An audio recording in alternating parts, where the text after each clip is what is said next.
Hi everybody, this is the Cricket Badger Radio Show podcast. Each badger marks the track with its own scent.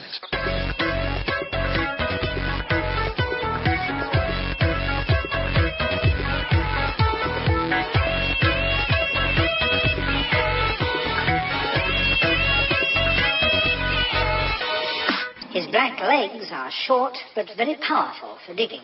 In fact, the name badger probably comes from the French word bêcher, meaning digger. It's that badger style.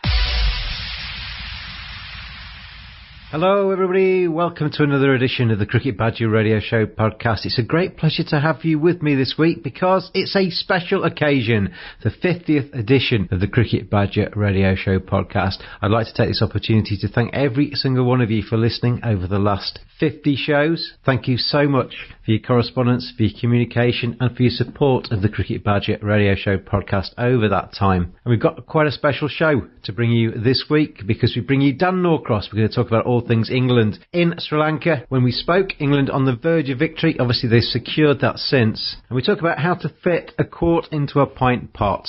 Or England in the luxurious situation of having a plethora of riches. How does Jonny Bairstow come back into that side? How do we fit Stuart Broad or Ollie Stone back into that side? Which of the three spinners carries on in other series? Ed Smith has got a bit of head scratching to do, and myself and Dan try and help him with some suggestions on the way forward with that England team. And we're also joined to answer the Cricket Badger quick questions this week by Ryan Higgins, the former Middlesex, current Gloucestershire all-rounder. He's had a fantastic 2018 season, and the 23-year-old joins us to take on the challenge of the quick questions and a few more besides about his career and his hopes for the future in cricket. It's all here on this week's edition, the 50th edition of the Cricket Badger Radio Show podcast.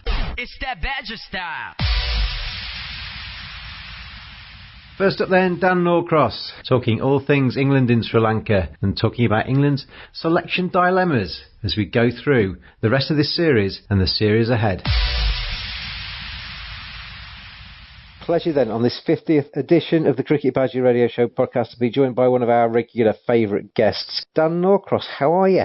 Oh, James, what a genuine honour to be on your 50th edition. Well done to you. Raise your microphone to the crowd and hear the applause ringing.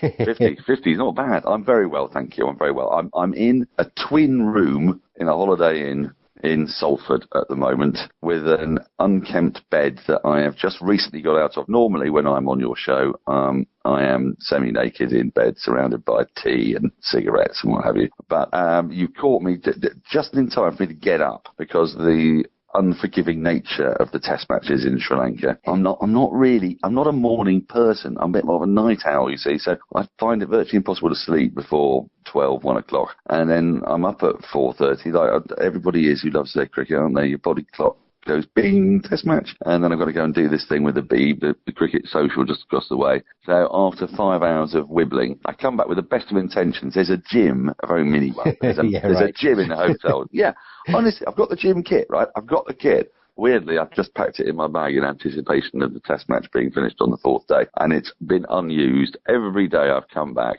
I've had a modest salad. I've looked at my gym kit, thought I'll put that on, go down to floor 8, have an hour on the bike while reading a book, and then I'll just have a quick snooze, and then I wake up and it's 4:30. It's dark outside, can't be bothered. So in lieu of the gym, I'm having a bath shortly. So you've caught me just between bed and a bath. How's that? Beautiful. I'm not sure the 50th edition warrants a dinner jacket or black tie event, but I think getting out of bed and actually putting some clothes on, it's an honour to have you with me this week. And as you mentioned, obviously the Sri Lanka-England Test Series is underway. And first impressions, Dan, because I must admit, before the series started, I was a little concerned about England's hopes in this one. I thought with spinning wickets, with the Sri Lankans firing at England, we've had recent times, haven't we, where we've gone abroad and been rattled out by spinners and been bamboozled on spinning tracks. But England are doing okay. They are, aren't they? They're really doing okay. I'm going to put a couple of caveats our way. They've won the toss and batted. I know you'll say that they did that against India as well. Difference here is, I think if Sri Lanka were going to get on top of England, they needed to get pitches that really ragged. Do you remember back in Bangladesh? Yes. In the 2-test series before the India series, the Bangladeshis took the view, let's make the pitches turn really early. Poor old Ben Duckett got that first ball in Test cricket. It turned a mile. Welcome to Test cricket. Thank you very much. Having virtually never faced a new ball spinner. And Gaul, they haven't done that. I think if they had done that, then we might have been looking at a slightly different game, because they've got some good spinners. Eraf's, I think there's a reason he's retiring. I don't think he's quite the same bowler. I think he's got quite the same bite to his bowling, and as you'd expect when he's 40. Dilru and Pereira, I think, is a very fine bowler. They've got some mystery spin up to a point, but England have been fortunate to win that toss and get it in the best conditions, really, of the pitch when they batted. What I was very intrigued by was the way they approached the game. Ritush Antharaj wrote a very interesting piece. Grumpy old sods like me were waking up yet again on the first day and going, what are they doing? Throwing their wickets away like this? You know, we saw Keaton Jennings getting bowled,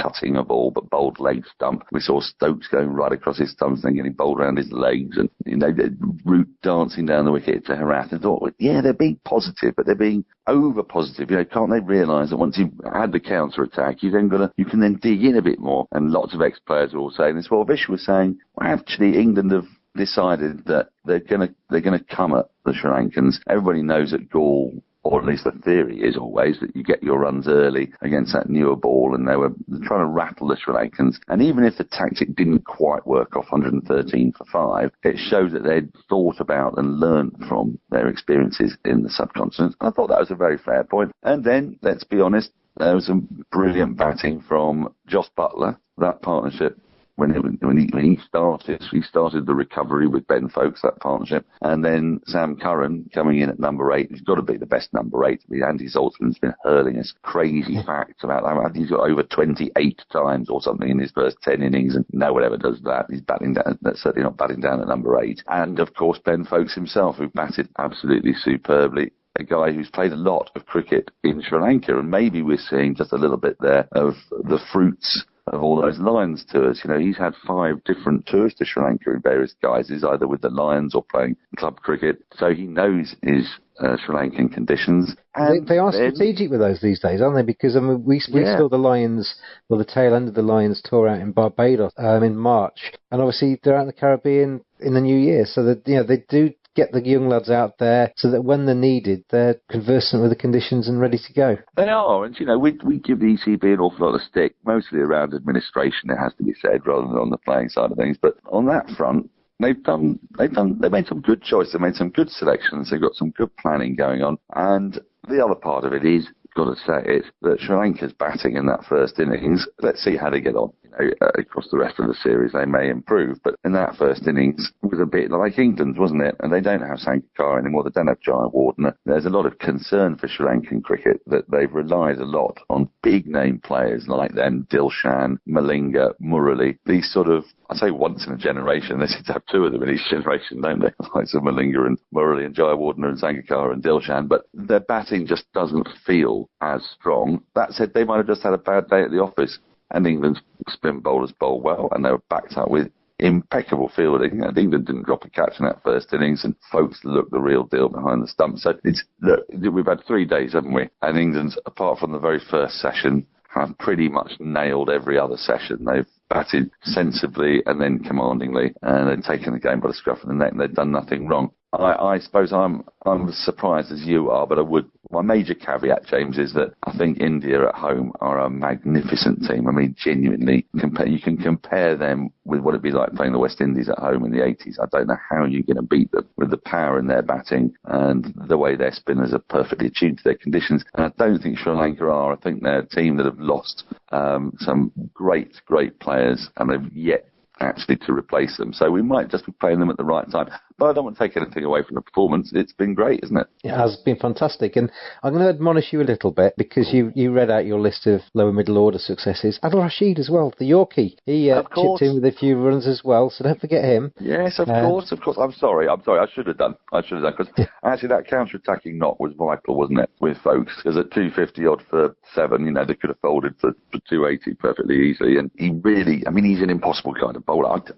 What he reminds me of, a bit weirdly, he's Batty reminds me of Alan Knott. He's sort of... I understand where you're coming from, yeah. You know, weird angles. He's got these odd angles, these great wrists. He has a bit of a Donny helicopter shot, doesn't he, over mid-wicket? Yes. But then he also manages to manufacture these balls behind square. I think if you're bowling to Rashid, it must be infuriating. And you only really clock these things when you're doing the programme, you know, when you're commentating and stuff. 10 first-class hundreds and 500 first-class wickets.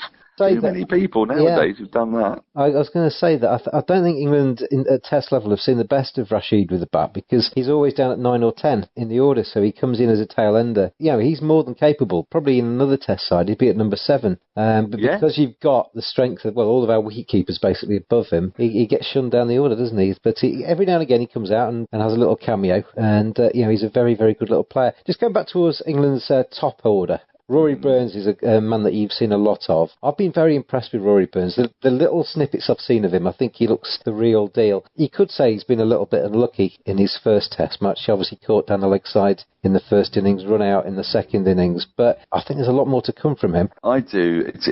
You'll excuse me as Surrey bias, but actually that was one of the loveliest 9s you'll see on Test debut. Beautiful couple of shots through the onside. He looked tremendous against the quicker ball. I think anybody's going to look at it.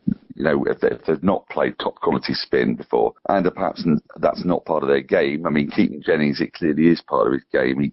I think Keaton Jennings actually struggles for an opener, struggles a bit against a new fast ball in the way that Rory Burns loves the new fast ball, and Jennings is much, much happier with that slower turning ball, and he's looked superb, hasn't he? Burns, he had a tough morning on the third morning against the spinning ball, against the off-spinner, but Pereira was bowling well, and it is tough if you're a left-hander facing that. His run-out was unfortunate. I wonder if he'd forgotten that Harath had moved a couple of balls before, because that was an easy single to Harath, the roly-poly left-arm spinner. It was a brilliant piece of fielding from Karuna Ratner, and he'll be kicking himself. He'll be really annoyed. But they're going to give him, aren't they, the rest of series, you would imagine. They'd be crazy not to. Well, so I saw Simon Hughes on your socials basically suggesting that he was taken out the side now, and was it Bairstow brought in as an opener, or somebody else brought in as an opener? I just can't see the logic in that. If you bring somebody in, I think England have in the past been guilty far too much of chopping and changing very quickly. I personally would have given Adam Lyth a few more Test matches, probably a few more of the openers, a few more Test matches, because the step up from county level to international cricket is a vast one, isn't it? And you need to give people a little bit of time, and hopefully we're seeing that now with Keaton Jennings, aren't we? With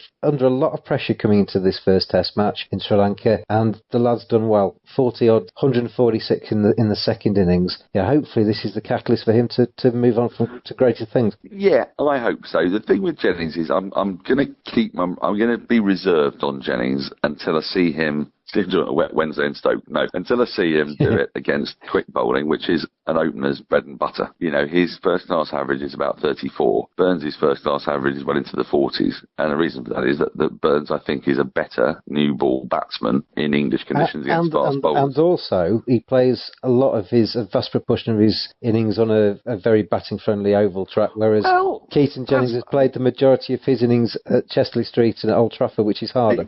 People say that, I mean, at the Oval this year, there was a lot of results at the Oval this year. They won most of their games at the Oval. I'm trying to think of the draw, if there was a draw at the Oval even. So, the pitches have changed a bit, and he had a very good season this season. He averaged getting on for 70 odd, didn't he? So you can make too much of that. The Oval pitch is the sort of pitch that he'll play in Test cricket. When the Oval pitch is a Test match pitch after all. And what we want is people who've got the temperament to dig in and play long innings. And if he's going to play in a Test team, he's got to play on Test match pitches. So he plays at Old Trafford and Lords. They're not that dissimilar, are they? There's plenty of runs in English Test pitches. It's tricky, though, still against the moving Duke's ball, and he was getting a lot of those runs in April and May and September, which is when every other opener has been struggling in the games they're playing against Surrey. Let's be very clear about that. So the thing with Jennings is I strongly suspect watching him in those 2 innings, he looks fantastic against spin. His game is set up for it. I half wonder if he is an opening batsman. Do you know what I mean? Looking at him, he doesn't look to me actually like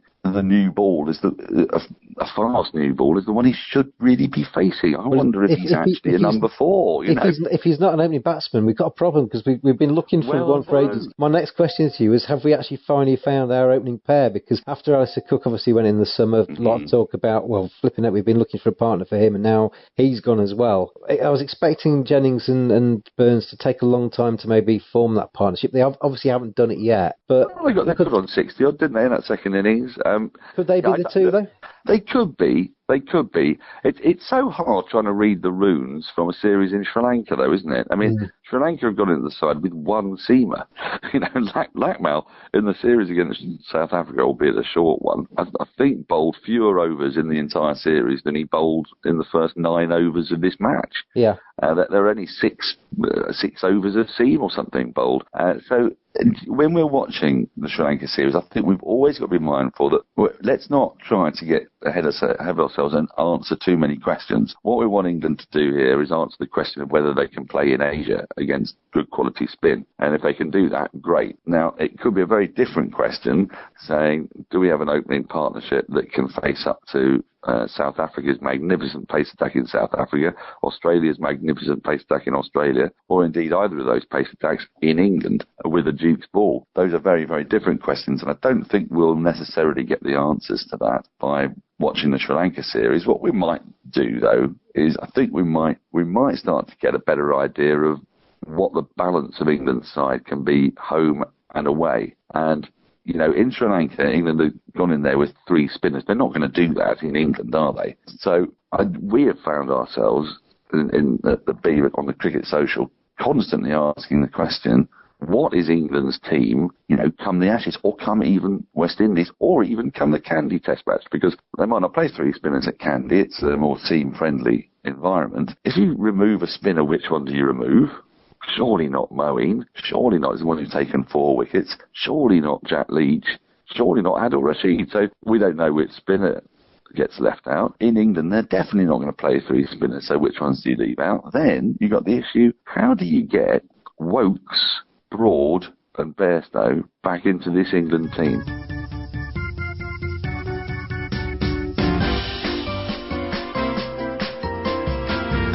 Thank you so much for listening to the Cricket Badger Radio Show podcast. Your feedback has been both encouraging and very, very welcome. Our listeners are growing week on week. The podcast is now available on Spotify, Audio Boom, iTunes, YouTube and all major platforms. Subscribe to our YouTube channel. Follow us on @cricket_badger. Email the show, cricketbadger@hotmail.com. Respond to the points made. Make suggestions for future content and play your part as the Cricket Badger Radio Show podcast goes from strength to strength. We're having a chat about on Twitter, actually on my Twitter feed earlier on today, about how do you bring Bairstow back in if Bairstow's fit for the second test match? Surely you play him, and if you do, well, how on earth do you fit him in? Because Ben Foakes, and we'll talk about him now, and I'll allow you to be as biased as you want, because basically I'm in love. I'm in love with Ben Foakes. 107 in that first innings, and then he played really well in the second innings as well. He looks the real deal. He can keep, he can bat, he looks level-headed. He's got every single attribute you need to be successful in Test cricket, and he's showcased all of that in this Test match at Gulls. So, he looks absolutely nailed on to be wicketkeeper, batsman all the way through this series. Jos Buttler's obviously in the side as well. Could wear the gloves. Jonny Bairstow comes back in. Well, how do you reshuffle that? I do not know, and I'll tell you now, it's not just Surrey men and women, and it's not just Essex folk. People have been banging on about Ben Foakes. Anybody who's played against him, anybody who's seen him live has said time and time again, this man is the best keeper in the country by a mile. And there's no disrespect to Jonny Bairstow or Jos Buttler. Jonny Bairstow's made himself a really good keeper. He's done nothing wrong. But Ben Foakes is different gravy. I mean, he's so fluent. He's so natural. The stumping and the catch that he took, people will say, well, he should have got those. I tell you, there aren't many keepers or any keepers out there who would do it with such a minimum of fuss. He took that stumping. The guy was stumped by a mile. I can see Jonny or Joss affecting that stumping, but there's always going to be a bit of hesitation. He'd be slightly unsighted, that ball's drifting in on middle and off, batsman sort of in the way, it spun sharply. Folks had his hands coming towards the ball, whipped the bails off that little edge of the left hand, and that deviated considerably. He never looked like dropping it. There was only one ball that didn't go safely into his gloves, either from fielders throwing in. I was watching intently, either from fielders throwing in or from balls that were taken, and it was one wild ball that Rashid flung down the leg side, which, folks, you know, he parried and they didn't get a bye. He's absolutely glorious. And we've been saying for yonks, anybody will listen, Folks balances the team. He allows you then to play 6 batsmen, keeper, 4 bowlers, in the safe and certain knowledge that of those 6 batsmen, one of them Stokes anyway. So you've got your all-rounder. You've got the perfect. It's the perfect lineup, isn't it? It's the one that every cricket fan sort of thinks of. 6 batsmen, one of them's a batter. He's also a bowler. Keeper, 4 bowlers. Now, as a result, I'm afraid, you know, I don't know how you leave him out.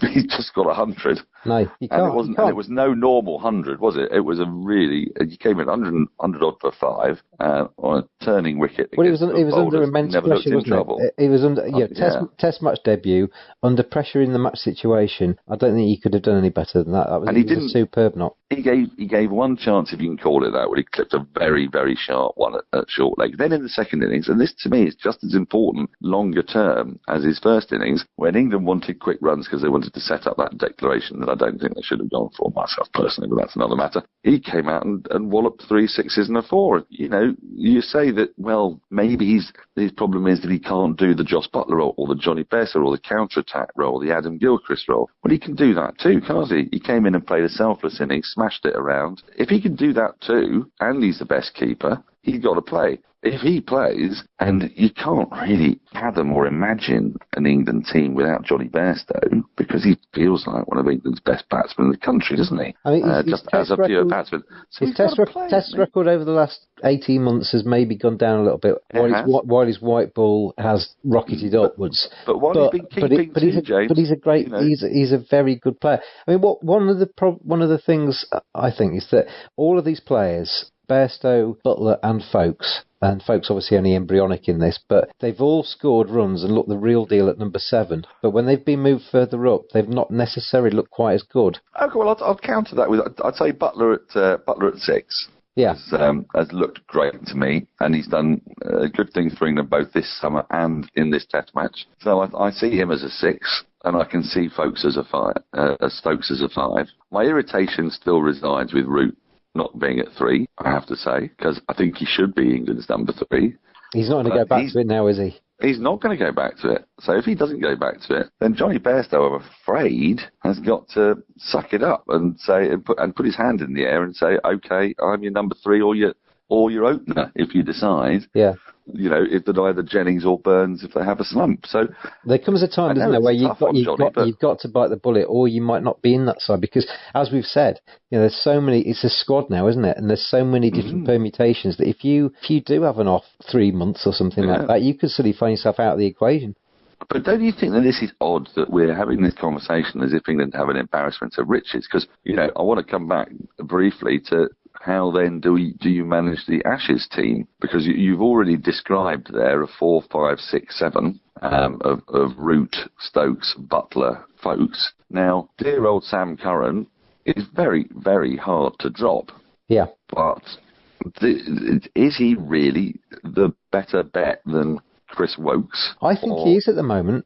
I really do. But in England, this is the thing. Yeah. In England, is he a better bet? You might want to play them both. If you then play Curran and you play Woakes and you play Moeen Ali, because you've got to have one spinner in England. There's got to be space for a spinner. Is it the end for Stuart Broad? A couple of questions. Sure as hell not getting rid of Jimmy Anderson.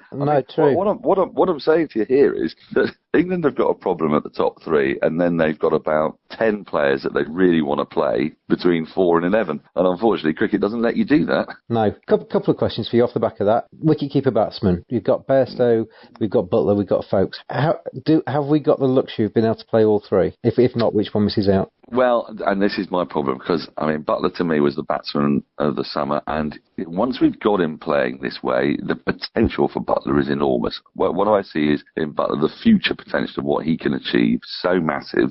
He's England's highest scoring and averaging batsman in the summer. So he can't go. Folkes is the best glove man and could be the ideal number 7. He can't go. Bairstow, it's down to Bairstow to change himself, perhaps slightly modify that technique he's got that's made him play, as you were alluding to, all those shots through the offside, tighten up that technique so that he's not driving hard at balls early on in his innings. He got out to a few like that, didn't he, this summer, and put his hand up and say, I've got the ability to be England's number 3, and then you can play all 3. Now, you've sort of solved one of those problems. Then it's down to, can you bed down Jennings and Burns, or will they get bedded down? And what on earth do you do a problem like Stuart Broad? Because I don't think Stuart Broad's ready for retirement yet. He's bold. He's had some moments this summer when he's been in fantastic rhythm. You certainly want him against Australia. He knows exactly what he's doing against Australia at home. You certainly want Jimmy Anderson. Yeah, look, England selectors might get a little lucky in that one of Woakes, Curran, Stokes, Broad and Anderson might be unfit every now and then. And so then you don't have to think about it. But I don't see how you get, I don't know how you get that selection perfect. And you also, I think, as I said just then, I think you've got to get Jonny, who has really wanted to have the gloves. He really has, because it's given him confidence. He says in his batting. I'm afraid he's going to have to adopt a different mindset, whether he likes it or not. I think you're right, because I can't see how you deny Folkes. I tweeted the other day that I've always been a big fan of Bairstow having the gloves, and I couldn't see a way where he didn't have that role in the side. And as you said, he sees himself as an all-rounder in that role, and it gives him confidence. But having seen Folkes and having seen what he's capable of, and he could be capable of that for a long time, then Bairstow has to basically bite the bullet and play as a batsman. Do we need to take a step back for a minute? I mean, let's imagine this from Jonny Bairstow's point of view. If he was listening to this, is he thinking, these daft, wet-eyed pundits, they've had one test match of Ben Folkes. He's got beautiful white teeth. He's got lovely blue eyes. He's played 2 really good innings against, let's face it, not the best team in the world, Sri Lanka. They're not. I know they've got a good record at home. I know you can come back at me with that, but they're not. And they're not the best Sri Lankan team by a distance that they've been, over recent past. Folkes has pulled off a dreamy stumping and a dreamy catch, but they don't know how good my wicket-keeping is by comparison. They're losing their minds on this, and that actually we're just leaping to a conclusion after one match. There'll be listeners out there who might be thinking that, and there'll be Yorkies who might well be thinking that and thinking, who's this Surrey Burke? The problem is I've seen so much of Folkes. There's a highlights reel that you can find on the Surrey website of Ben Folkes' catches this season. I've seen and they're that, eye-watering. Yes. I mean, I said on 5 Live the other day, it sounds like virtue signalling, but I did kind of mean it, actually, that he's England men's cricket's answer to Sarah Taylor. He takes these incredible catches. It's like he's got springs in his feet. Yeah. Exactly, and his anticipation. He took an absolute blinder this season when he spotted that the little tab was coming. He'd gone 5 yards to his left and then pulled off this stunning one-handed catch. He's just a natural. He moves so well. He's like the antithesis of MS Dhoni. MS Dhoni looks like he's sort of on a wire, and he sort of leans from one side to the other and throws out a glove, and yet somehow it manages to stick. He's the most static, successful wicketkeeper you'll ever see in your life. Folkes just glides from side to side, and you barely notice how he's done it. He's just in the right place all the time. The only thing that could undo him is if his batting has a blip. We've seen him against an older ball, against not the perfect spin attack, albeit on a turning pitch, he scored a lovely 100. Maybe we are jumping to conclusions if he played against a Duke's ball in England, it would go so well. But I'm afraid I've got to counter that by saying I've seen a lot of him in Division 1, both home and away, and his average is over 40. There aren't many people. I think he's one of 3 players in England's side with a first-class average of over 40, which is a damning indictment of some of the other guys there. But it's basically, or is it 4 people? It's Burns, Root. Does Bairstow average over 40? He might not, and Folkes, and none of the others do. So he's got the pedigree. I'm afraid I'll stand by it. I think Folkes could be England's wicket-keeper batsman for 10 years. If Jonny Bairstow was listening to this, I would say to him, you wouldn't have had a better advocate for your career than the Cricket Badger over the last few years. As a Yorkshire fan primarily, always had his back, always thought that he was definitely the wicket-keeper batsman for Test cricket over James Buttler. But in the current situation, I think he needs to think about what's best for the team and what's best for him. And the biggest compliment I could pay him is I've got no doubt that he can score shed loads of runs at number 3 and keep his Test place for a long time as a batsman. And, you know, if you're good enough to do that, then take that opportunity and keep yourself in that England side. Well, I would second that, and I think that would be brilliant for English cricket as well, because I think it'd be brilliant for English cricket, it'd be brilliant for Test cricket, because there are very few brilliant glovemen out there. Test cricket has lacked those since the likes of Gilchrist, Healy, Jack Russell. Understandably, we moved into an era of a batsman who can keep. Matt Pryor ended up being a very good wicket-keeper, but he'll tell you when he first started, he wasn't picked because he was the best wicket-keeper. And I just think it would be wonderful to have a great gloveman back. They're a wonderful sight. They do things for teams that you can barely notice. I'm not saying for 1 minute that Bairstow's not a great gloveman, but there's something, just that little indefinable extra that Folks has got. It's like you say, Bairstow's worked so hard at keeping. I mean, I've seen him practicing, and he has worked massively hard at that, because he wasn't necessarily the best natural keeper when he first started out either, and he's turned himself into an international quality wicketkeeper. But on the basis of what I've seen of Folks is a better keeper at the moment, and you surely play your better keeper. And what England needs is a top 3, because if we're going to be brutally honest, cricket's a team game, and England have got 3 very serviceable international keeper batsmen. I mean, I say 3, there's probably more, but just in this squad alone in Folks, Bairstow, Buttler. So what does England need? England needs a top 3. That is still a glaring problem. They were 10 for 2 again. They were 5 down for 103. It's happening time and time again. When is going to be the day when they're 120 for 1? England fans must just yearn for 120 for 1. And when they had Cook, Strauss, Bell, Peterson, Collingwood, Trott, of course, at 3, then that top 3 looked so solid it allowed the likes of Matt Pryor to make hay and do great things.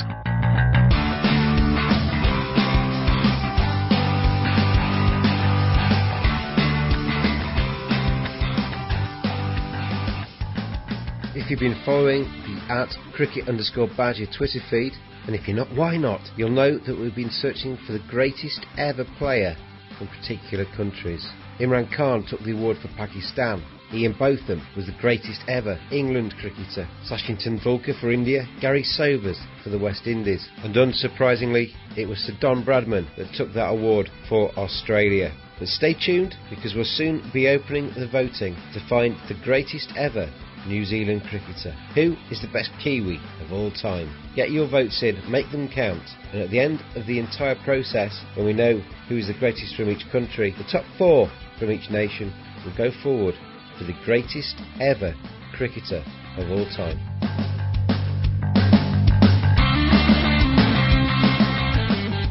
What England really, really needs is for Joe Root to come in with a score on 120, and then he can score those hundreds that have been eluding him. I have to say, and I'm conscious of this, I don't want this to turn into a Surrey v Yorkshire thing. It's not intended to at all. I'll take you on.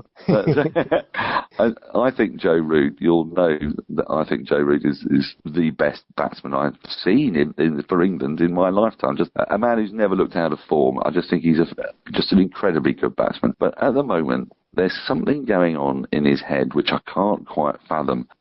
He gets frustrated too quickly. And if you watch him not get a single when he thinks he should have done, he gets annoyed with himself, because his trademark is he's able to, because he can so well, push these little singles into the gaps between backward point and cover, between cover and extra. You know what I mean? He's always turning the strike over, always so fluent. And just of late, there's been something in his game that just looks a little bit rushed.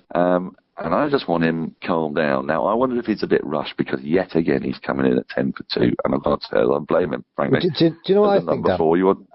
I think he's. It goes back to what you're saying about this mindset with the England team of having to be on the front foot all the time, not physically, but in terms of taking the attack to the opposition. And I think obviously Rooty is the premier batsman in the side and as captain these days, he sees that he should be setting the tone and he should be taking it to them and making sure that England are attacking. I think sometimes you have to, it's a 5-day test match. You know, you've got all 5 days at your disposal. Yeah. Sometimes you have to, if it's not quite coming off the middle of the bat, rein yourself in for 10 overs and still be there. Well, I'm going to tell you a stat about Root that is, for me, his best quality. His very, very best quality. I was sent a brilliant tweet by a thing called data miners, something like that, MINERS. And it was people's average score after they got out for single figures. Okay?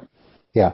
Now, I'll tell you now that the top of the tree is a Surrey man, Sir Jack Hobbs, who averaged 94 in innings after he got out for single figures. So whenever he got out for anything under 10, you take his next score and average it up. He was out 12 times for under 10, which is a miracle in itself as an opening bat, isn't it? Well, how much would we love that? Right at the bottom is another Surrey man, so I'm giving with the one hand, taking with the other, Mark Ramprakash. And that doesn't seem that surprising when you think about it, does it? Because this is about sort of mental resilience in a way. You get out for under 10, and he averaged 15 whenever he got out for under 10. So, you know, preying on his mind, trying really hard. Second on the list is Joe Root. When he gets out under 10, he averages 66 in innings after that. Because he has a wonderful quality, or he has had in his career, of when he gets out, I think back to when he got out for 70-odd against, was it Pakistan? He got out caught, and he was furious with himself, absolutely furious, because yet again he failed to make it to 3 figures. Next game, he was so determined to make it to 3 figures, he got that double 100. And you could see him reining himself in. He's got it in him to do it.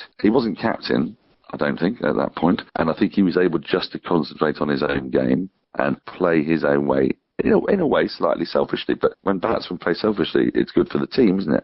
Often, as we know. And I just want him to get back to that. I want him, after he gets a failure, to do that thing which he's always been so good at, which is to learn from his mistake and come back twice the batsman. Do you know what I mean? And at the moment, my fear is that for the last year since he's been captain, because he wants to lead from the front, all the things that you've been talking about, get England onto the front foot, I just want him to get a bit more selfish. And say, do you know what, when I go out to bat this time, I'm going to bat for J.E. Root. Because I bet when he does that, he'll get 100, and it'll be for the vast improvement of the England team. Because they've got, especially if they keep with someone like Folkes and Buttler, the way Butler's batting at the moment, hugely intelligently batting the situation, they've got the ballast to bat with him further down the order. Just want him in there. Because then you're really starting to see a powerful England batting lineup.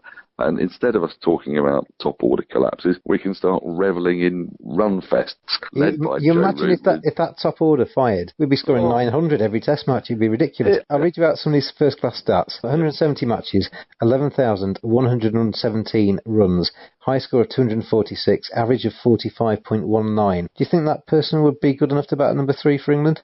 That's Jonny Bairstow's stats. Yes, he ought to be, oughtn't he? I mean, that's exactly what you're looking for, because if you look at England qualified cricketers at the moment, there aren't many who are averaging 45, I tell you. I mean, Rory Burns, as I said earlier, is one of the very few people on the county circuit averaging over 40. Somerset fans are going to come shouting at me with James Hildreth, and they're absolutely right. He's one of the most wronged men in English cricket, but I'm afraid that ship has sailed. So, yes, you're right. I mean, Jonny Bairstow. Hampshire fans might say, what about James Vince? But, you know, when Jonny Bairstow had that annus mirabilis, when he was keeping, got more runs than any other keeper, 2016, wasn't it? Yeah. He just looked a terrific batsman, And then when you see him in white ball cricket, I know it's different, but demolishing attacks, you just think this guy's potential, the sky's the limit. He could be exactly what England need. It's just about clear thinking, both, I think, from the management, crucially, and Bairstow himself. And maybe if Bairstow is forced by the performances of someone like Folkes, or Folkes specifically, not someone like Folkes, to accept that there is this guy who is a terrific batsman and a terrific keeper, and he says to himself, well, where do England need me? They need me at 3. Then I think he'd crack it, because he's cracked every other challenge in his cricketing life. So why wouldn't he crack that one? Absolutely. Another man who I have a lot of time for, Gary Balance, averages 47 in first-class cricket, but I think his ship's probably sailed as well. But I was always a believer that he could, if they'd actually shown him a little bit of love, actually made something of that number 3 role for England. But maybe it's too late. Yes, I agree with you there. Yeah. Well, you say it's too late. It's never too late, is it? We saw Joe Denley get back into England, set up at 32. You never know. There's injuries. If he has a monster season for Yorkshire as well. It's never too late. It's nice to have a bloke who's got that kind of quality and that kind of experience. So somebody of my small brain always likes to see the Stokes, Folks, and potentially Wokes on the scorecard. It's just of course you do. It's just a shame that John Noakes passed away, wasn't it? Because he could have made it in there as well. But it's nice. Maybe that was a hoax. I don't know. He might still be around. It is a shame. Yeah. I think it might happen. Stokes, Folks, Wokes, because I have to say, I think Wokes in England is a terrific player, an absolutely brilliant bowler. His 100 this season as well. Not many people scoring 100, were they? I feel for Wokes, but we've been discussing a lot, actually, the idea that why shouldn't England have a sort of horses for courses approach? We expect England to play more than one spinner when they go to Asia. Why shouldn't they? Why does not playing Wokes abroad, where he manifestly struggles? He struggled in South Africa, struggled in Australia, he struggled in Asia, but he's been brilliant in England. When you've got as many different options as Stokes, Wokes, Curran, Broad, Anderson, and who knows what other fast bowlers yet to come, the likes of Ollie Stone, what have you. Why isn't it perfectly reasonable to pick him in English conditions but leave him out in subcontinental conditions? And also, let us not forget, makes total sense. Do you think, I don't know, this is no scoop or anything, but do you think that a handsome man like Stuart Broad, who's already started working for Sky, is going to be playing beyond next summer's Ashes? He might do.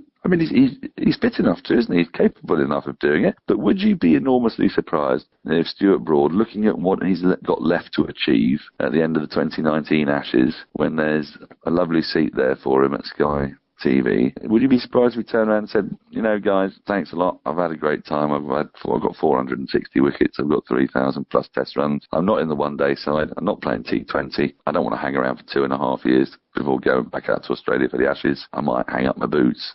At which point things, get a little bit different, don't they? It might be a little bit different in his head as if Jimmy Anderson wasn't still adding more test wickets to his tally. If Jimmy Anderson was from a decade ago and he'd got that target of maybe being the best England bowler ever, that would give you a motivation to carry on, but that target just keeps going further away, doesn't it, in a way? And I wouldn't be at all surprised. You see, conversely, as I've said that about Stuart Broad, and people will shout, hang on, Jimmy Anderson's older than Stuart Broad. I wouldn't be surprised, conversely, if he keeps fit.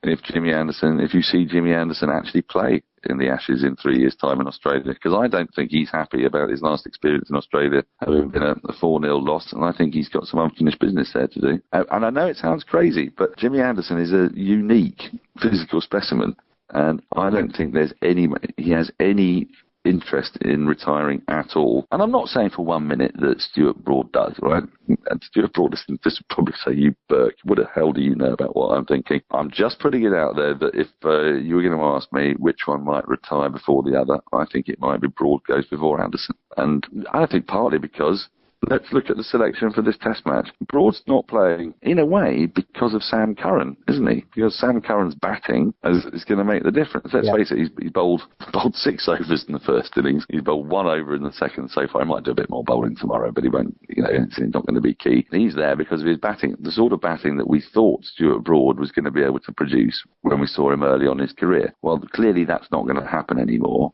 Stuart Broad's not going to become that kind of batsman. I don't think he's got the motivation to try to resurrect his batting and become that kind of batsman. So as he looks around and sees the likes of Wokes and Curran, and he knows that England, are going to play a spinner, where does that leave Stuart Broad in the future? Is it maybe the right time to start thinking? And I think he might be. I wouldn't blame him. Let's put it that way. I wouldn't blame him if he started thinking, and then that might start to make our conversations a little bit different, because then you are sort of envisaging quite possibly something as mad, as, I don't know who bats at 10. I don't know who bats at 10 in that lineup, James. I haven't got a clue. But you've got Anderson at 11, and your number 10 could be any of Moeen Ali, Sam Curran and Chris Wokes. We've never really had the search for the number 10 and the number 11 in the England side, have we? It's usually been the openers that we've been looking for.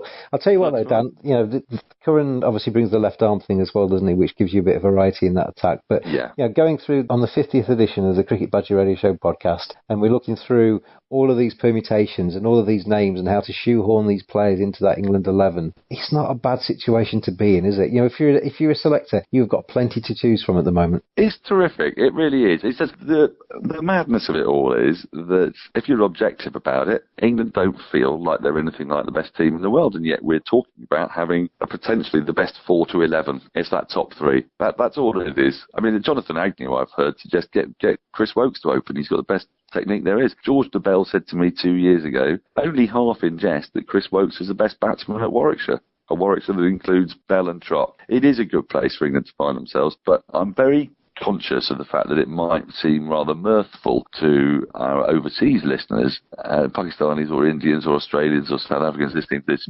They seem to make out they've got the best team in the world. They've got the embarrassment of riches, and yet they're always 10 for 2 and they're always 90 for 4, and they'd have a good point. So sometimes you just need to rein ourselves in. Well, I'll tell you what, Dan, for listeners on the subcontinent and elsewhere, it won't be long before you're back on and we're talking about the woes of not having an opening pair and all the rest of it again. So we do lurch from being very positive to very negative about stuff.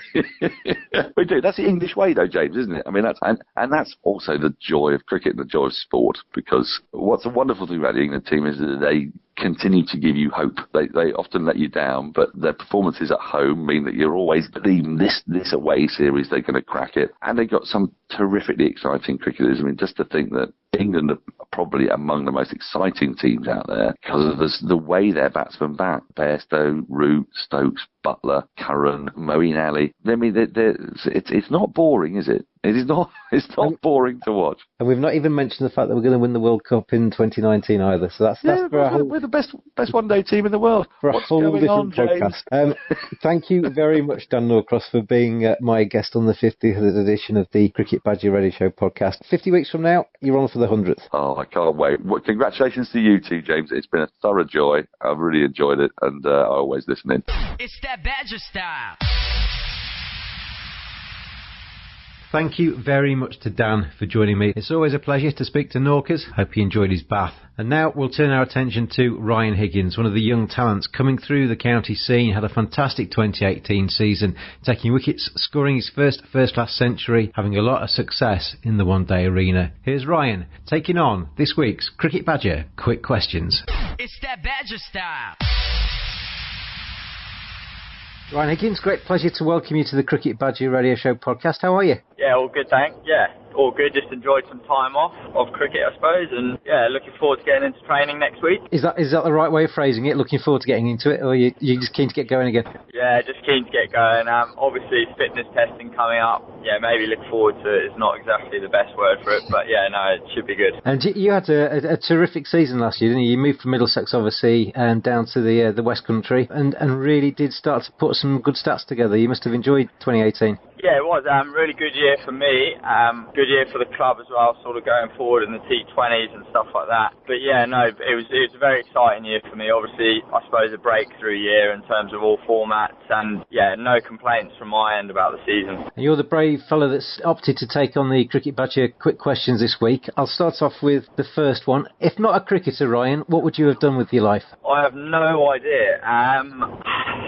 I suppose it would have been something in sport. You know, I really enjoy all sports as much as I don't really follow a certain team. It would have been something in sports. I'm not 100% sure what though. Who or what has been the biggest influence on your career? Probably my dad. You know, he was always the guy throwing balls to me and helping me out whenever I needed. So yeah, probably my dad. Who was your hero as a child? As a child, it was probably Kevin Pearson. And as I've grown older, I probably quite liked Michael Hussey a bit more. They're two quite contrasting cricketers, those two, aren't they? One's quite flashy, the other one's a little bit more, probably not the right phrase, but dependable. Well, I suppose as I got older, I sort of, I started going towards more that side of Michael Hussey. I'm not sure 100% why. I suppose when I was younger, you're attracted by the flashy sort of players and that kind of thing, yeah. You're 23 years old now. You turn 24 in a couple of months' time, don't you? But what's been your best moment in cricket so far? Probably individually scoring my first class 100.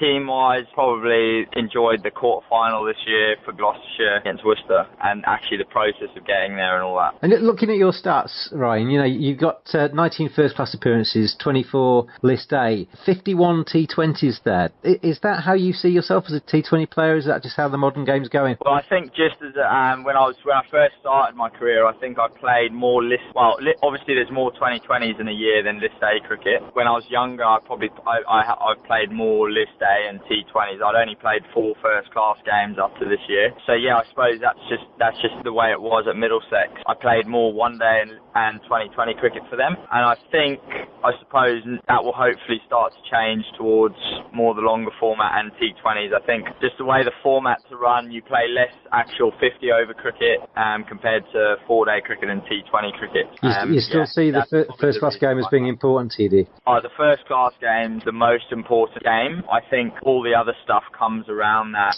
purely because a first-class game can develop you into the cricketer that you want to be. Whether that ends up being T20 thing, I think you can't get there without first-class cricket. Born in Harare, obviously got a very English accent there. I was listening to Keaton Jennings doing his interview earlier. I spoke to Keaton last year, and he's still got very much a South African accent. But if you progressed and your career goes forward, will it be to play for England, or would you play for Zimbabwe? No, I have no aims to play for Zimbabwe.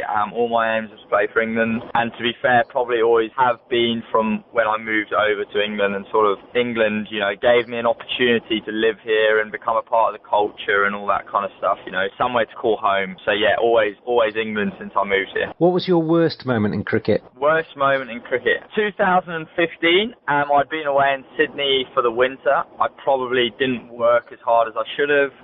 Worst moment, I'd been dropped from Middlesex first team for the T20s and List A cricket, and then when I got picked again, I think I got a duck. I can't remember how many balls, but it was a pretty horrendous duck, and that was probably my lowest point within cricket. And does that experience going forward in the winters and what have you make you work harder remembering that? Yeah, I don't think I've ever let my foot off the I suppose accelerator since. I make sure I sort of work as hard as I can and put in the time that I know I actually need to, so that when I get to a game, I can just relax and enjoy the game. Part of the process, isn't it, to make those worst moments actually work for you, I guess, in many ways. If you could trade lives with any current cricketer, live in their skin for 24 hours, who would you like to pick? Probably Virat Kohli. And is that because you'd like to be as good as him? A few people have chosen him in the past. Some have picked him because he's amazing. And he can play any shot and play any format. Some have picked him because they'd like to see what it'd be like to be a kind of living legend in India, which is cricket craze, isn't it? Yeah, I think the reason I'd pick Virat Kohli is I follow him a lot on social media, and from that I think you can get a glimpse of how hard he works, the amount of time he puts into it. You just get that glimpse. I would love to know exactly how much he puts in and what it takes, the preparation, to actually become India captain and to do the things he's done and to take that side, because he's not probably just done it for himself. He's probably just pushed the people around him, and to actually see that side of it. And then obviously the other things, the fun stuff, the lifestyles, all that kind of stuff. People that are living geniuses, they're not there by accident, are they? They're there through hard work and blood, sweat and tears. No, exactly. I think everyone, it might be a nice idea to think that, Virat Kohli is this and Virat Kohli is that. And obviously he's got the talent and he's got the ability, but I would like to think that I can imagine he's put in probably more hours than anyone in terms of cricket. I can imagine he's put in many more hours than anyone else playing the game, and that's sort of why he's the best. Discover one of the most beautiful lifestyle resorts in the Caribbean at the Accra Beach Hotel and Spa. Located on the south coast of Barbados, this beachfront property offers 224 rooms, sparkling pools, 4 restaurants, 3 bars, an on-site spa, event and conferencing facilities, and a welcoming team providing unparalleled relaxation to make your stay a memorable one. What are you waiting for? Book your reservation at this award-winning hotel today and experience the Caribbean dream.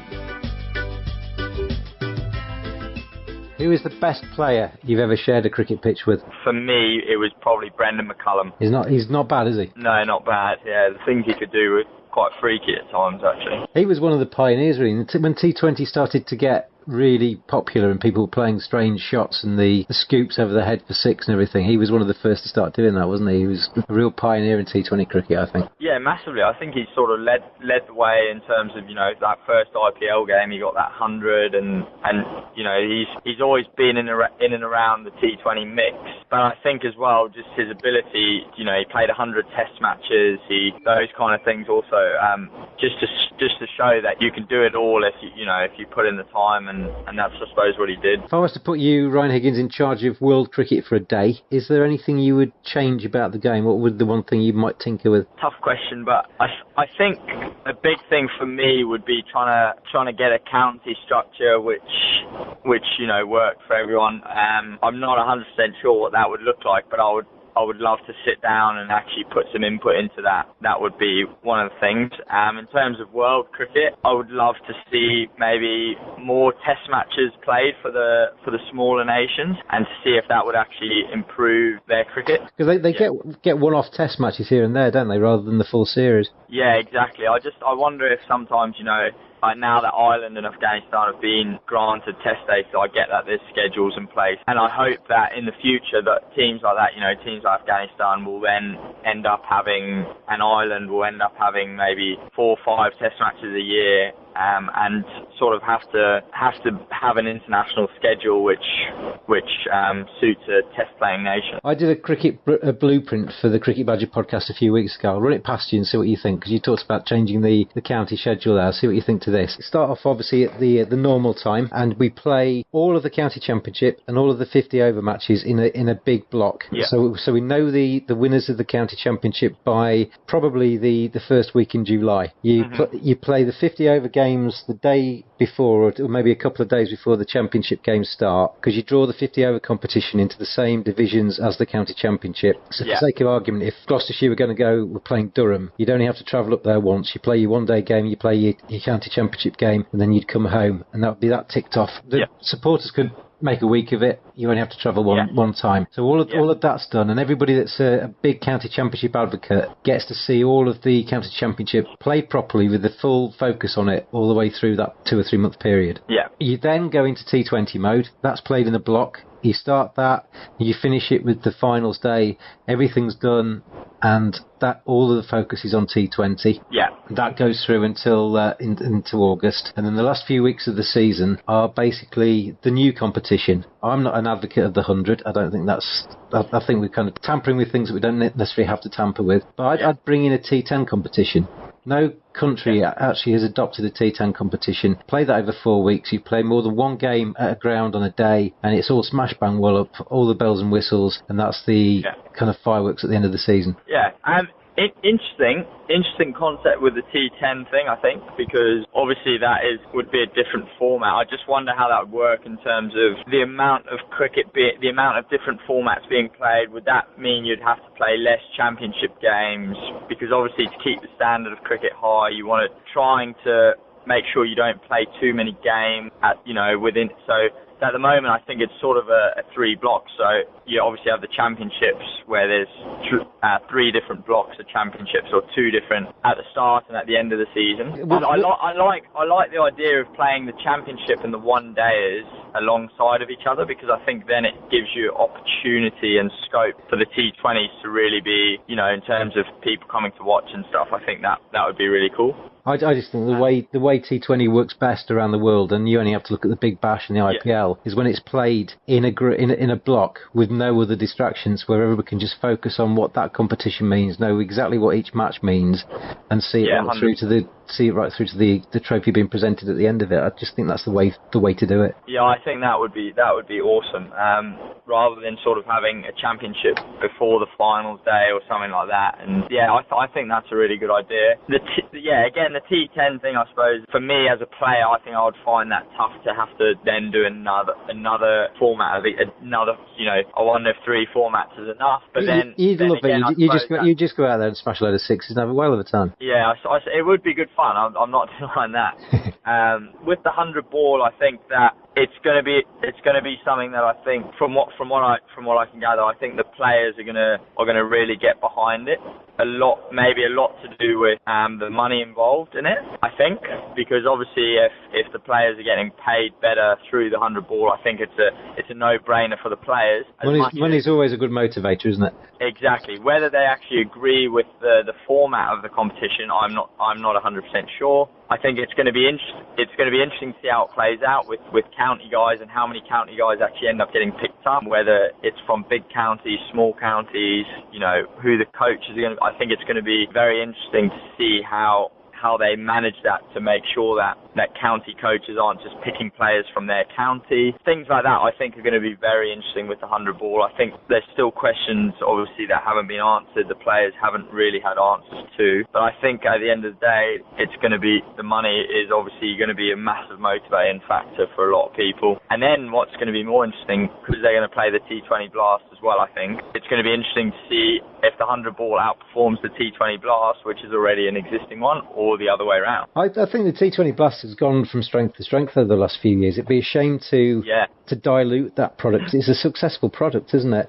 I think the way more and more successful every year. Yeah. The way I think that playing it in a 4 or 5 week block, or however many days you'd need, you are obviously focusing just on that. Everybody knows where they are, but you also have the added advantage of that you can bring in your overseas players for a smaller chunk because they only have to be here for 5 weeks rather than in seasons gone by when it's been every Friday night. We've had overseas players that have been over here being paid by counties but only playing 1 day a week. It's been a little bit fragmented and a bit hard for people to understand, because I always think that you've got your hardcore cricket fans who will turn up rain or shine. You want to appeal to this new audience that the ECB keeps talking about. You need to make it as understandable as possible. No, 100%. And also what you were saying there about the county championship, that would also make sense for that in terms of overseas players, because sometimes the overseas players for the championship are here for 6-7 months and they're only playing 10 games. So there's 10 weeks of cricket within actually maybe 25 weeks of time. So yeah, that also would make sense in terms of having the championship in a block as well. I think it's interesting. I agree with what you say, though. I think more people should be involved in the discussion process about how the summer looks, because you as players have your views, journalists have their views, supporters have their views, and they're all worthwhile, aren't they? Everybody sees things from a slightly different angle and sees things maybe thinks of things that people that are actually at the coalface now aren't actually maybe even considering.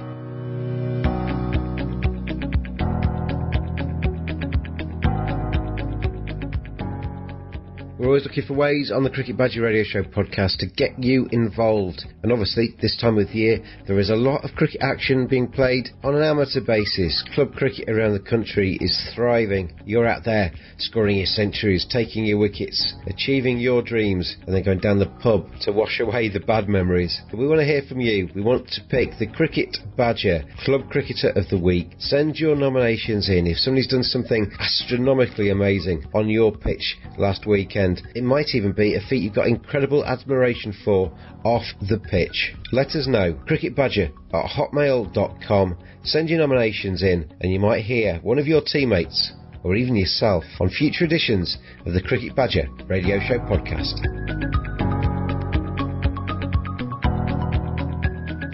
Let's get back to the quick questions. If you can meet anyone, living or dead, who would you like to meet? Probably Johnny Cash. Okay, that's cool. You like a bit of his singing? Yeah, I suppose the main. I've sort of got into him for the last maybe couple of years. I just like the way his life, read about his life, and watched films about his life, and I think it would be pretty cool. It would have been pretty cool to have met him. Yeah. If you won the lottery, what's the first thing you'd do? Oh, I regularly discuss this. I'm not sure. I'm not sure, but the main things I'd do, I'd probably buy a massive house. That would be the first thing to do for me. And then, go on holiday and yeah, just enjoy it for a bit. But I'd still probably play cricket, and I would still try and live a normal life. But yeah, buy a big house and go on nice holidays would be up there. Who would play you if they made a movie about your life? Ryan Higgins, the movie. Who would play me? Oh, that's a tough one. I don't know, actually. Tom Cruise. Tom Cruise would have to play me. You'd have to learn some cricket, wouldn't he? It'd be all right. What is your first memory of being really excited? First memory of being excited. First time that my dad and mum went to England, and they came back with a big bag of new cricket stuff. That was probably my first memory of being really, really excited. How old were you when you moved across from Zimbabwe? I was 13, just about to turn 14. That's quite a pivotal moment in you're just turning into a teenager and everything. That must have been quite a big thing for you at the time. Yeah, it was interesting for me. I was very excited to move, but obviously there was the odd blip in terms of I didn't really know what I was doing, but I just I knew that was going to be the beginning of my cricket career, so I just wanted to play professional cricket, and I knew that being in England was the best chance for me to do that. So it didn't affect me probably as much as it may have, luckily, and that was probably due to cricket and being able to, go into something straight away and luckily have something that I was striving for from such a young age. That takes us back to the first question, really, isn't it? That you never thought of anything else but cricket, and that answer that you've just given bears testament to that, doesn't it? That as a 13-year-old, you were basically mapping out your career. Yeah, 100%. I think, but before we moved over, I'd actually gone for I'd come to Millfield for scholarship stuff and things like that, which didn't really work out that well, but I ended up doing it at Bradfield anyway. But yeah, I suppose it was always, once that had happened, it was always, my parents were pretty keen to get me and my brothers over. For my parents to move over, they could sort of see the benefits of that for me, but as well for my brothers, going to university was easier, and doing that kind of stuff would just be easier for all of us. What's the top item on your bucket list? I don't really have a massive bucket list, but for me, I'd really love to, I suppose, travel the world and see different places that, and that will probably, hopefully one day happen through cricket, if it was going to happen. You were out in Abu Dhabi, weren't you, in October? For the T20 out there, because I was out there covering that. Yeah, I was, yeah. And that what your answer just there, I interviewed David Gower for the podcast a few months ago, and he said that he'd spent all of his life playing cricket, and obviously then going into the skybox and covering cricket, and you go to the same countries, and they're lovely countries, and they're beautiful countries, Sri Lanka, Australia, all the cricketing countries around the world, Caribbean, and his bucket list item was to go to some of the places in Europe, and that he'd never ever had the chance to see because he was always playing cricket in the sunny places. Yeah, I suppose that's on it. I mean, me and my girlfriend have done a bit of travelling, but again, yes, I suppose it has ended up being cricketing nations, because that's what I do and what I have to do. But yeah, you're right. I suppose going to see other places would be really nice. Are you a morning or a night person? I like to think I'm a morning person, but I think it's depending on the week. What celebrity annoys you the most? You said there as if there's quite a lot of them. Yeah, there's quite a few, but I've been watching The Apprentice recently. At least, I suppose, not really a celebrity, but that Curran guy from The Apprentice who just got booted off last night. Do you know what? I was watching that just before I phoned you. Yeah, he frustrated me a lot. Just he's so casual and almost acted as if it didn't care, but I'm sure it does. It probably does care to him, but he probably does care about it. Sorry, but yeah, it just frustrated me that what an opportunity, and sort of was acting a bit blasé about everything. Would you fancy having a crack at that? At The Apprentice? Yeah. I mean, it would be an interesting process, I suppose, to go through. Yeah, I wouldn't say no to something like that if I was in that line of work, I suppose. If your plane was about to crash, who would you want sitting next to you? Probably my girlfriend, yeah.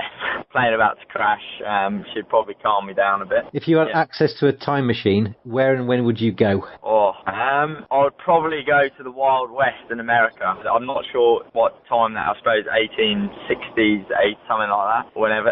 Yeah, I'd like to see the Wild West. Very interesting stuff for me, that. Cowboy hat with guns on your holster and a horse. Yeah, 100%. I watched a lot of the actual documentaries about how it really was, I suppose, and I quite enjoy that kind of stuff, the history of that. If you could live anywhere in the world, where would you choose? New Zealand, Auckland. Love it. I love the people out there. I love playing cricket out there, and yeah, just the weather as well, the lifestyle, good access to nice beaches.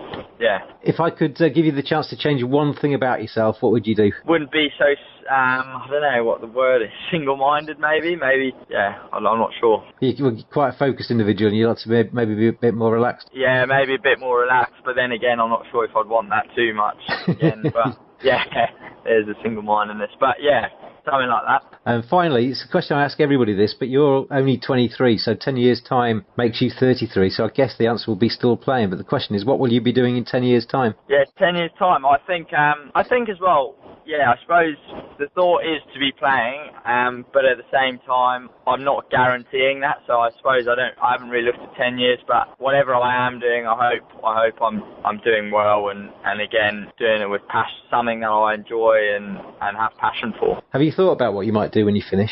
I know it's hopefully a long way away. Yeah, 100%. I'm recently I've been trying to do an online mentoring sort of coaching sort of stuff, which I'm sort of playing around with at the moment. Yeah, that's about it, I suppose, at the moment. But yeah, I'm also doing a university course as well. I'm doing a part-time online university course in that. So hopefully I'll have a few options when that time comes to have to hang up the boots. Well, as you say, you get back into full swing in the next week or so. What are your hopes for 2019? 2019, I think my hopes for 2019, as for individually, would probably be to have a slightly better year with the bat in the first class cricket, and also then for the team, I think we've got good goal. There's three teams going up from Division 2 next year, so I think that would be massively on the agenda for us. And also the T20 stuff, we want to try and get past the quarterfinals this time, but keep playing good T20 cricket, and obviously the one-day cricket we'll keep working at. It's been a pleasure to have you on the Cricket Badger Radio Show podcast this week, Ryan. Wish you all the best for the rest of the winter and for the summer ahead. Thanks very much for having me, James. It's been awesome. Really enjoyed chatting to you. It's that Badger style. Thank you very much then to Dan Norcross and to Ryan Higgins for joining me on this 50th edition of the Cricket Badger Radio Show podcast. We'll be back with issue number 51 next week. Thank you for all your support, and if you could take some time out to subscribe, like, make comments, positive hopefully, on the Cricket Badger Radio Show podcast, it would be much appreciated. See you next week. Until then, enjoy your cricket badges.